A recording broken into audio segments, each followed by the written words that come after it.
welcome back to the channel. We are in the lovely and clean E46 today, and we're in here to fix this button because it's broken.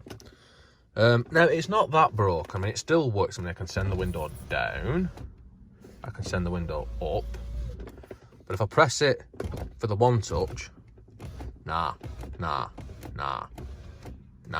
One touch up works though. Yes.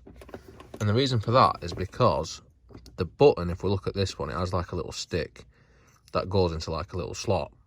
And my suspicion is that that isn't rigid enough, or it's gone flexible over time, or it's just fucked and it's not pressing the button, the switch inside there, all the way. So how do we remove it to place the new one in? I think this is the issue. If it doesn't work, you'll just see how to change this button.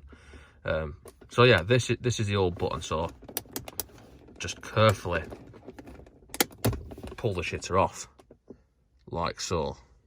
And then if we look inside there, once again, ultra clean, we can see that there's a little doofer, which the switch will push backwards and forwards. So now if I push that backwards, the one touch does work. So now I believe it's time to fit the new button, which you literally just push it on. And that's it. Yes, the one touch still doesn't work. And after a bit of fucking about, I've established that sometimes it works. Yeah, it's not working. Sometimes it works, sometimes it doesn't. And I put it down to just the quality of the aftermarket switches. So yeah, anyway, that is how you change the switch. And sometimes it will fix it if the one touch has stopped working. But these were like eBay.